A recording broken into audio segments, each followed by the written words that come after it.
자, 간만에 뉴스 한번 다시 보도록 하겠습니다. 지난주에 나왔던 기사인데요. 세금에 대한 문제예요. 그 중에서도 이제 종부세, 이거 가지고 요즘 말이 많이 나오고 있습니다. 보편성을 잃었다. 이중과세는 없애야 되는데, 이중과세를 없애야 된다는 게 이제 기본 카피라이시고요. 자, 종부세 납부 시한이 다가오고 있으면서 여기에 대한 얘기가 나오고 있습니다. 종부세 부과 대상자는 사상 최대 규모로 해갖고 120만 명을 넘었다고 합니다. 그럼 120만 명이면은 어마무시한 숫자죠. 종부세를 이렇게 많은 사람한테 걷겠다는 게 이제 조금 문제가 되는 부분이 있습니다. 왜냐하면 종부세는 부자들만 내는 세금 해서 이제 그렇게 해서 진행을 해왔던 인식이 좀 있었죠. 근데 이제 그렇게 120만 명을 넘어섰다고 하니까 그것도 좀 그렇습니다. 자, 여기 나와 있네요. 소수 부자를 대상으로 한 세금이라는 종부세가 당초에 그 취지와는 다르게 중산층까지 겨냥한 징벌적 세금으로 변질이 됐다. 징벌적. 요거는 표현이 좀 중요합니다. 다주택자라든지 고가의 집을 갖고 있는 사람이 벌을 받아야 되는 그런 문제는 아니잖아요. 그죠? 예. 근데 징벌적 세금으로 해서 변질이 됐다. 여기에 대한 내용이 상당히 요 멘트는 표현이라든지 이런 거에 있어서 좀 생각을 해볼 필요가 있을 것 같고요. 예. 이거는 정치권에서 정치적인 그 함수가 많이 작용을 하는 거기 때문에 정치권도 고민이 깊습니다. 자, 3주택 이상. 그래서 다주택자한테 나가는 것은 이제 계속 유지를 하는 거고, 이제 2주택자는 좀 빼주는 걸로 하고, 그렇게 해서 이제 얘기가 진행이 되고 있는데, 아직 공식적으로 나온 얘기는 아닌데, 예, 일단 12억까지 해서 빼주는 걸로 이렇게 해서 이야기를 했다고 합니다.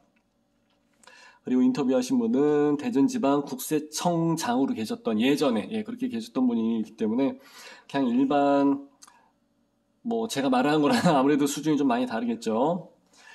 자, 위헌 요소가 상당히 많다고 합니다. 세금에 대해서는 아까 말씀드린 보편성에 대한 이야기가 나왔었는데 어떻게 보면 적법한지, 징벌적 과세가 되면 안 된다는 내용이에요. 그래서 법적인 부분에서의 그 명분론적인 부분과 실제 과세의 집행에 대한 여부라든지 이런 생각해 볼 부분들이 굉장히 많은 사항이에요. 근데 이제 위헌 요소가 있다. 세금 문제에 대해서 위헌 요소가 있다. 이러면은 지금 정치를 하신 분들이 협의를 상당히 잘못하고 있다. 이렇게 해서 보는 게 맞을 것 같아요. 자, 세법, 항상 바뀌는 세법, 이게 좀 문제가 됩니다. 그때마다 정부치에서는 세법을 가지고 수요와 공급을 조절하기도 하고, 그리고 여러 가지 이제, 세비를 충당을 하기도 하니까, 자, 주택 같은 케이스는 사적 유용성, 그리고 이제 침해돼서는 안 되는 사유재산권의 대상이 되기 때문에 이제 좀 민감한 부분이기도 하죠.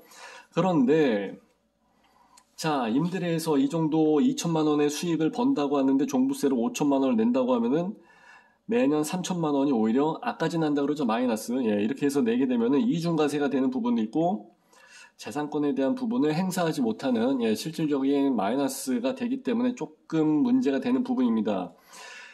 그래서 기자는 너무 극단적인 예시가 아니냐라고 해서 이야기를 하는데 사실 이런 경우가 많이 있어요. 왜 그러냐면은 공시지가를 지난 정부에서 엄청나게 해서 올려버렸잖아요. 이건 정부에서 마음대로 조절할 수 있는 부분인데 사실상 잘 안 건드리는 부분이죠. 절대 건드려서 안 되는 불문율 같은 케이스인데 공시지가를 많이 올리면서 세금을 많이 걷었단 말이죠. 근데 문제는 급여 생활자라든지 이런 부분에서 급여는 계속 동일한 수준인데 내야 될 세금이 많아졌다는 얘기예요. 그러면은 생활이 점점 더 어려워지겠죠. 경제적인 약자에게는 더욱더 치명타가 될 거예요. 자, 그리고 소득이 없는데 은퇴하신 분들이 계세요. 은퇴자들. 요런 분들은 그냥 건물 하나 있으니까 거기서 나오는 월세를 가지고 해서 이제 먹고 사시는 분들이 좀 계시죠. 근데 다른 별다른 소득이 없는데 은퇴자한테는 갑자기 여러 가지 세금이 많이 상향으로 해서 조정이 돼버리게 되면 이분들은 어떻게 피할 수 있는 길이 마땅치가 않습니다. 그래서 이런 부분에 대해서는 정부가 공시지가를 조절하는 부분을 그래서 잘 건드리지 말았었어야 되는 부분인데 지난 정권에서 너무 많이 올라갔기 때문에 지금 세금이 너무 많아갖고 살기가 빡빡해졌다. 이런 얘기가 나오는 거예요. 자, 여기 나와 있죠. 응능 부담의 원칙에도 위배가 된다. 이 얘기가 뭐냐면은 세금 때문에 힘들어 죽겠다는 얘기가 나오면 안 되죠. 세금은 어디까지나 내가 번 금액에서 일부를 납부를 하는 게 세금이잖아요. 내가 번 돈보다 더 많이 나갈 수는 없잖아요, 세금이. 그거는 얘기가 안 되죠. 그러니까 응능부담의 원칙에도 위배가 되는 상황이 나올 때까지 지금 계속 공시지가를 올리는 게 문제가 되는 것 같아요. 그래서 우리나라도 이제 부동산의 역사는 그리 짧지는 않죠. 뭐 70년대 이제 아파트가 본격적으로 들어서면서 이제 전후 이후 50년대 이후서부터 이제 여러 가지 카운트를 하다 보면 그래도 70년, 50년 정도까지의 역사는 있습니다만은 다른 데 나라 한번 비교를 해보게 되면은 상황은 좀 많이 다르죠. 근데 종부세를 매기는 나라는 한국이 유일하다라고 해서 멘트가 곁들여져 있습니다. 그리고 주택 보유세율은 높아봤자 1% 수준이라는 것도 참고를 하시면 좋을 것 같아요. 일본 같은 케이스를 우리나라는 거의 이제 선구적인 모델로 해서 삼는 경우가 많이 있습니다. 그러나 이제 좀 많이 좀 다른 상황도 있지만 어쨌든 간에 참고를 하자면은 종부세 대신 뭐 주택 보유세 대신해서 뭐 집값 폭등을 막겠다고 해서 집가세, 토지와 집가짜를 썼겠지. 그래서 권리 등기 띄어보게 되면 이제 토지에 대한 부분하고 등기에서 이제 집에 대한 건축물에 대한 부분이 나오니까 그래서 거기에 대한 집가세를 도입을 했지만 위헌이 판정이 나왔고 이제 폐지가 됐다고 합니다. 그런 세계적인 추세도 한번 같이 보셔야 될 것 같고요. 응능의 원칙에 많이 부담이 되고 극단적인 상황이 발생을 하다 보니까 종부세 문제를 가지고 실제로 이혼을 하는 가정도 늘어나고 있다는 겁니다. 그러니까 세금을 적게 내려고 위장 이혼을 하는 경우도 있는데 그렇게 해서 나가는 위장 이혼이 문제가 아니라 정치 논리로 해서 이 세금 문제를 부과를 하다 보니까 종부세 때문에 이렇게까지 선택을 하게 되는 환경론적인 부분이 나온다는 게 사실 굉장히 잘못된 부분이죠. 종부세를 줄이게 되면은 5분의 1에서 10분의 1까지 줄어든다고 하니까 부부간에 이만큼 어떻게 보면은 세테크를 하게 되는 상황까지 나온 거죠.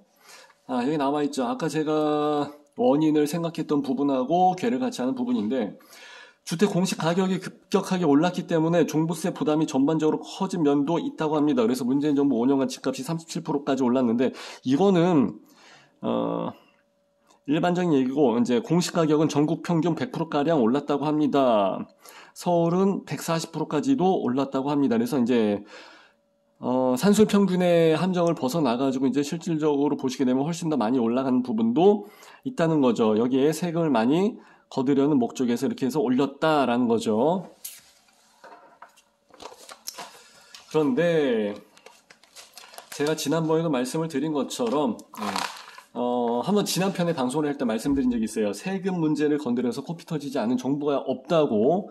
그렇기 때문에 조금 문제가 됐을 수 있는데 어쨌든 간에 종부세 폐지는 부자 감세로 해석이 되는 부분도 없지 않아 있기는 있습니다. 근데 이것은 한 면만을 본 거지 사실 한 면만을 요거에 대한 부분을 좀 부자가 세금을 더 많이 내는 건 당연하지 않나. 이제 여기에 대해서는 당연한 부분이고 부자가세가 유지가 되고 형평성이 어려운 사람도 일부라도 해서 조세평등의 원칙에 부합이 되도록 해야 된다는 것도 상당히 중요합니다. 근데 우리나라 같은 케이스는 근로자의 57%만 소득세를 내고 나머지 43%는 면제를 받고 있다고 하는데 이건 저도 좀 깜짝 놀랐어요. 무슨 명분으로 해서 43%에 해당하는 근로자가 면제를 받고 있는지 모르겠어요. 역시 해외와 비교했을 때 해외는 15% 수준인데 우리나라는 거기에 2배, 3배 정도의 수준이기 때문에 이렇게 되면은 보편적이지 못한다는 얘기가 되죠. 그래서 유리지갑 43% 절반 가까이 누구는 세금을 안 내고 있는데 누구는 면세가 돼갖고 그리고 또 한편으로는 다른 나라에서는 1%의 부자가 전체 소득의 11% 10배를 인원수의 10배를 커버를 하는데 우리나라는 1%가 40%를 낸다. 그러니까 사실 부자 감세에 대한 얘기는 이 부분만 생각해 보면은 그거는 아닌 것 같기는 해요. 부자가 상대적인 이득을 많이 받을 수는 있지만 감세의 뭐 효율성은 그럴 수 있겠습니다만은 그래도 일단은 부자가 많이 내는 거는 맞기는 맞습니다. 근데 여기에 뭐 옛날에 어떠한 히스토리가 있었던 부분인데 그거는 넘어가셔도 될 것 같고요. 자, 세금으로 해서 부동산 투기를 억제하는 나라는 한국밖에 없다라고 해서 나와 있는데 지금의 상황은 사실 고금리 이자율에 대한 부분이 굉장히 크죠. 이자율이 올라가면서 제가 저번에 말씀드렸죠. 이자율의 상승으로 인해서 부동산의 거품이 싹 다 날아가는 시기가 되었습니다. 거품이 빠져가고 어떻게 보면은 이렇게 하다 보면은 침체기 요때 사이클로 진입을 하게 되는 그 신호가 되기도 하죠. 이제 여기서 어떻게 연착륙을 가느냐, 다시 한번 시동을 걸고 나가느냐 해야 되는데 스태그까지 말씀을 드렸습니다. 스태그플레이션까지. 예, 시동을 걸고 해서 나가려고는 하지만 물가 상승은 높아지면서 시동이 딱 걸리지는 않는, 경기 부양이 되지 않는 상태. 이제 그런 부분에서 우리가 어떻게 정책적인 부분을 펼쳐 나가야 되는지, 우리가 아니라 이제 정치권에 계신 분들이. 그래서 정치 논리로 접근을 하지 말고 항상 말씀드리는 보이지 않는 손, 인디비주얼 핸드, 자율적인 시장 경제에, 시장 원리에 맡기는 게 시간은 좀 더 걸릴지라도 가장 어떻게 보면은 부작용이 없는, 그렇게 되지 않나, 이제 그렇게 생각합니다. 그리고 또 한 가지는 부동산 투기를 억제하는 나라, 이제 여기서 할 말이 나오는 건데, 지금 현재 양도세가 70%죠. 예, 최고. 근데 여기에 이제 지방세 10%가 들어가니까 이제 7%까지 해서 결국은 77%의 양도세가 들어가는 건데, 굉장히 많은 거예요. 예. 만일에 내가 1억으로 해서 시세 차익을 봤어요. 예, 그렇게 해서 볼 수도 있습니다. 그런 경우 흔하니까, 부동산 바다에서는, 특히 분양권에서는. 근데 1억이 올라가고 내가 팔아서 어우 좋아, 마침 이제 금액도 좀 필요하고 현금도 필요해서 하려고 했는데, 나는 2,300만 원을 갖고 정부는 서류 하나 접수를 받아주면서 7,700만 원을 받아. 억울하죠. 이게 무슨 나라야. 그죠? 지네는 도장 찍어주는 거 말고는 없는데, 그죠? 서류까지도 내가 내 발로 가서 접수를 하는데, 그죠? 이렇게 되니까 부동산의 거래가 돌아 나가질 않습니다. 거래는 자연스럽게 흘러갈수록 정 위치를 잡아가려는 특성이 있기 때문에, 그래서 보이지 않는 손에 의한 자율경제를 말씀을 드린 건데, 시장 논리대로 요게 안 되고 시장이 계속 멈춰 있는 상태고, DSR까지 계속 요 마지막 하나 남은 빗장을 풀지를 않고 있는 상태니까, 부동산 경기의 흐름이 지금 경직돼 있는, 멈춰져 버린 그런 상태죠. 그러니까 부동산 중개업자들도 다 죽으려고 하고, 거래가 돌아가야지.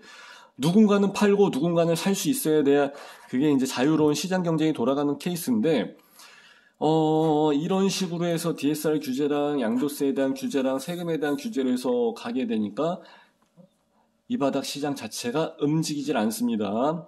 얼마 전에도 이제 공인중개사 자격증을 수령을 했다는 분들이 이제 나오시기 시작을 하는데, 기분이 좋은 거는 이해하시지만 지금 부동산 현장으로 해서 필드 들어오시는 것은 만만한 시기는 아니죠.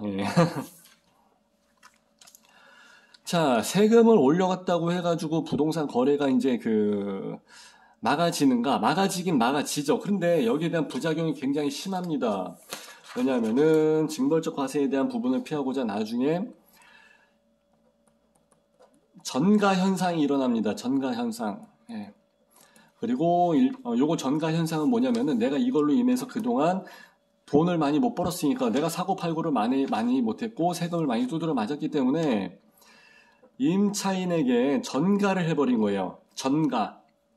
그래서 이제 조금씩, 그래서 이제 5% 룰도 있고 하지만은, 그래서 4년 후에 윤혜숙 의원이 4년 후에 이렇게 해서 이제 재계약 갱신이 풀리게 되면 우리는 다 죽는 겁니다 라고 해서 말했던 부분이 이제 이런 부분이에요. 그래서 지금 아주 혹독하게 겪고 있는 거죠. 또 한 가지는 스프링 현상이에요. 뭐냐면은 계속 거래가 눌려 있었기 때문에 한 번에 눌려있던 거래가 이제 막판에 올라가 버립니다. 원래 정상적인 거래 사이클로라면은 여기서 내려가면서 요 정도의 그 그래프를 보여주는 기울기가 일반적인데, 이만큼 가면서 이만큼의 손해 구간이 생기죠. 그러니까 난 이걸 만회하기 위해서 기존에 예상됐던 기울기보다 훨씬 더 급격하게 올라가 버리는 그런 시장 매매가 형성이 나중에 발생할 수도 있습니다. 항상 그래 왔죠. 왜냐하면은 그래프가 올라갔다 내려갔다 하면서 급격하게 튀는 구간이 있습니다. 이때는 문재인 정부라든지 이런 시즌에 그 전후로 해갖고 거래가 많이 뭉쳐져 있다든지 그런 케이스에서는 약간의 감소폭은 살짝 있습니다만, 그 다음에는 거래가 많이, 매매 시세가 좀 많이 튀게 되는 그런 현상이 있죠. 왜냐하면 그동안 집주인들은 돈 못 벌은 것까지 계산을 해야 되니까. 그래서 제가 4가지 종족이 있다고 말씀드렸잖아요. 은행, 통신사, 그리고 건설사, 그리고 또 한 가지, 얘네들은 이제 다 대기업 출신들이고, 또 한 가지는 집주인. 돈을 많이 벌고 절대 망하지 않는 네 가지 종족이 얘네들인 이유는 얘들이 똑똑하기 때문에 그렇습니다. 그래서 은행이나 통신사나 건설사는 다 대기업이고 이런 대기업에서는 공부를 많이 한 머리 좋은 애들을 뽑는 이유가 있습니다. 통신사에서 통신요금 체계 봐봐요. 기가 막히게 녹여냈지. 그죠? 건설사도 마찬가지고 은행도 역시 마찬가지입니다. 얘들은 절대 손해를 보지 않습니다. 집주인 역시 마찬가지죠. 그동안의 손해를 이득을 많이 보지 못한 부분까지 다 계산을 해서 다음번에 많은 금액으로 금액을 올려버리죠. 이런 부분은 다 다음번 때 임차인한테 전가가 되는 거죠. 또는 매매가의 상승, 스프링 효과를 가져오게 됩니다. 제 의견이 그런 게 아니라 제 자의적인 해석일 수도 있지만 역대 정권별로의 그 그래프 지가 상승이나 매매가 상승 그래프를 보게 되면은 항상 그런 그래프는 기본적으로 누가 나와도 반박을 하기가 좀 어려운 거의 뭐 너무 명확한 거니까 그렇게 해서 그 관련된 서적 몇 개만 보시게 되면 충분히 알 수 있는 그런 내용이 되겠습니다. 자, 어쨌든 간에 여기 나와 있죠. 칼자루를 봐서 일단 놔뒀다가 필요할 때 표심 확보를 위해서 써먹어야겠다는 생각이 강한 것 같다. 그렇기 때문에 어차피 세수는 들어와야 되고 정부 입장에서도 땡겨야 되니까 일단 뭔지 기름청 나지 못해 이제 계속 받는 쪽으로 하지만 약간의 할인은 해주는 그런 분위기로 지금 조정이 되고 있는 것 같습니다. 이렇게 해서 일단은 요번에 신문 사설 간단히 마무리하는 걸로 하고 부동산 거래가 부동산에 대한 공부가 하루아침에 안 됩니다. 그렇기 때문에 신문 사설을 같이 보면서 좀 해설을 해드리는 쪽으로 생각을 하고 있습니다. 그렇기 때문에 좀 매일같이 좀 차근차근 보시면서 같이 부동산을 보는 눈, 부동산에 대한 이해, 저도 현장에 있으면서 어느 날 갑자기 이해가 된 거지 공부한다고 해서 이게 딱 끊어지는 그런 부분 이런 건 아니에요. 부동산에 대한 흐름을 익히려면 굉장히 어렵죠. 언제는 뭐 레시피가 없어서 요리를 못하나? 백종원의 레시피는 어딘가 다 있습니다. 그죠? 자, 그런 부분 생각하시면서 부동산 현장 같이 다니실 분, 이런 분들도, 우리 밴드, 그리고 제 거 개인 블로그, 그리고 카페도 있고 하니까, 에버랩스를 검색하시면 많이 나올 겁니다.